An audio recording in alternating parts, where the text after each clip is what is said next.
Hello friends, welcome back to my channel. मैं हूँ सी निकिता श्रीवास्तव और आज हम इस वीडियो में बात करने वाले हैं timing management and answer writing skills in CA exams. So यहाँ आज मैं आपको कुछ टिप्स देने वाली हूँ जिससे आप अपने एग्जाम में टाइम मैनेज कर सकते हैं और अपनी आंसर राइटिंग स्किल्स को इम्प्रूव कर सकते हैं, जो डेफिनेटली आपको अच्छा स्कोर करने में हेल्प करने वाली है। तो लेट्स बिगिन।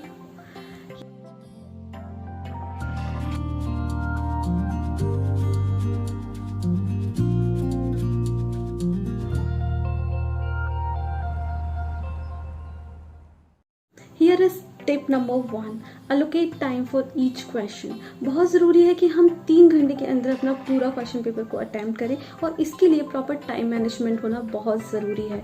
इसके लिए आप हर क्वेश्चन को एक पर्टिकुलर टाइम अलॉट करके रख सकते हैं। जैसे कि सपोज अगर एग्जाम क्वेश्चन पेपर में 6 क्वेश्चन है तो आप 30 मिनट्स ईच क्वेश्चन को दे सकते हैं, और अगर 30 मिनट के अंदर वो एक क्वेश्चन कंप्लीट नहीं होता है तो आप सेकेंड क्वेश्चन पे जंप कर सकते हैं। इससे क्या होगा, आपके क्वेश्चन पेपर पूरा अटेम्प्ट हो जाएगा और इन द एंड अगर आपके पास टाइम बचता है तो आप जो लेफ्ट ओवर क्वेश्चंस हैं उनको कंटिन्यू कर सकते हैं।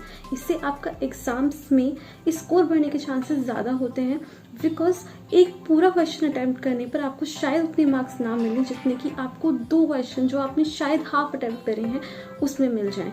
इसलिए here is tip number 1, allocate time for each question. Then here is tip number 2।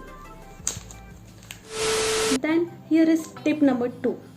जो भी 15 मिनट्स आपको एग्जाम के पहले क्वेश्चन पेपर को रीड करने के लिए मिलता है, आप उसका बहुत इफेक्टिव यूटिलाइजेशन कर सकते हैं। आप उस 15 मिनट्स में ये डिसाइड कर सकते हैं कि आप किस क्वेश्चन को पहले सॉल्व करेंगे और किस क्वेश्चन को बाद में करेंगे, बेस्ड ऑन कि आपको कौन सा क्वेश्चन है जो ज़्यादा अच्छे से आ रहा है और कौन सा क्वेश्चन है जिसमें आप थोड़े से डाउट में हैं।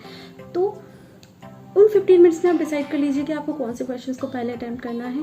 और एज वी ऑल नो, ये बहुत बिल्कुल भी ज़रूरी नहीं है कि आप फर्स्ट क्वेश्चन को ही पहले अटेम्प्ट करें। आप सिर्फ क्वेश्चन नंबर डालकर अपना आंसर कंटिन्यू कर सकते हैं। सो हियर इज टिप नंबर 2, पहले ही 15 मिनट में डिसाइड कर लें कि आपको पहले कौन से क्वेश्चन को अटेम्प्ट करना है। टिप नंबर 3, जब भी आप कोई नया क्वेश्चन अटेम्प्ट करते हैं आप उसे नए पेज से स्टार्ट करिए। It means start each new question with new page. Examiner के लिए बहुत ज़रूरी होता है कि कॉपी नीट एंड क्लीन भी हो साथ में। इसके लिए अगर जब आप नए क्वेश्चन को नए पेज से स्टार्ट करेंगे तो वो कॉपी काफ़ी क्लीन नज़र आएगी और एग्जामिनर के लिए बहुत ईज हो जाएगा बाइफिकेट करना कि ये कौन से क्वेश्चन का आंसर है, और उसको चेक करने में भी ईज होगा। So here is step number 3। And then tip number 4, ये बेसिकली टिप आपको काम आने वाली है प्रैक्टिकल क्वेश्चंस को लेकर। कई बार ऐसा होता है कि हम क्वेश्चन तो सॉल्व कर देते हैं पर उसको प्रॉपर तरीके से सॉल्व नहीं कर पाते।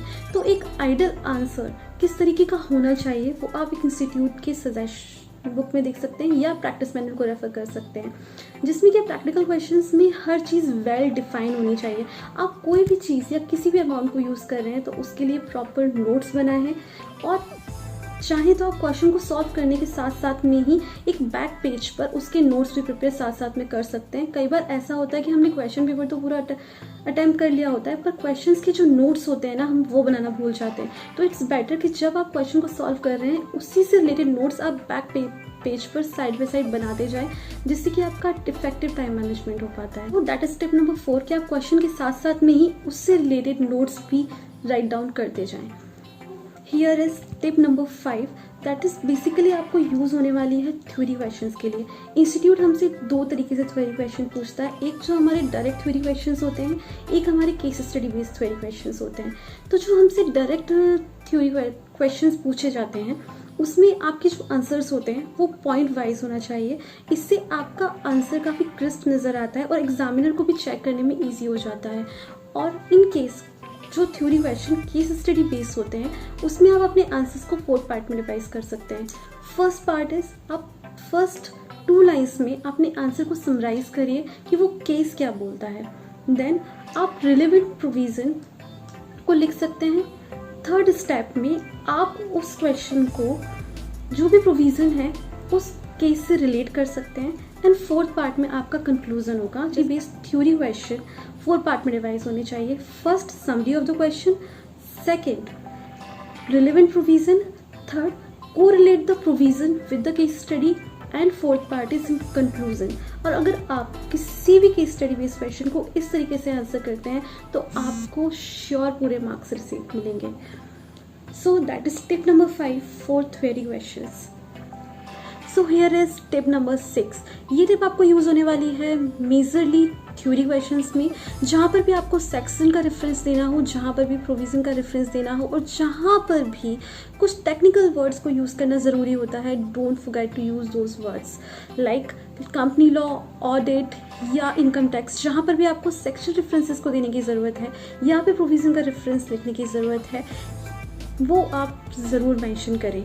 मैं ये नहीं बोल रही हूँ कि जब आप टेक्निकल वर्ड्स को लिख रहे हैं तो पूरा बेयरक की लैंग्वेज आपको लिखनी होगी, मगर आप ध्यान रखें कि आप अपनी मन से भी सब कुछ नहीं लिख सकते हैं। आपको वो टेक्निकल वर्ड्स यूज़ करने होंगे जो कि लॉ में डिफाइन किए गए हैं, जो प्रोविज़न में डिफाइन किए गए हैं। सो हियर इज नंबर 6 की mention section number, provision numbers, and use technical words in your answer writing skills. Then one foremost and last step is step number 7. Your handwriting must be readable. Definitely कई बार ऐसा होता है, काफ़ी लोगों की writing इतनी ज़्यादा बेकार होती है कि वो रीडेबल भी नहीं होती है, और कई बार ऐसा होता है कि एग्जामिनर को समझ में ही नहीं आता है कि आपने क्या लिखा हुआ है।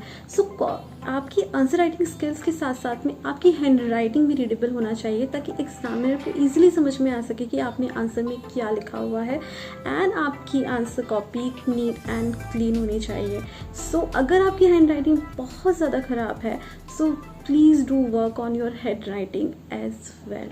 So these are all the tips which will definitely help you in your time management and answer writing skills. अगर आपको ये वीडियो पसंद आया तो प्लीज़ इस वीडियो को लाइक करिएगा, और अगर आप चैनल पर नए हैं तो सब्सक्राइब करिए ज़रूर करिएगा for all other new informative videos. So तब तक के लिए stay positive and stay strong.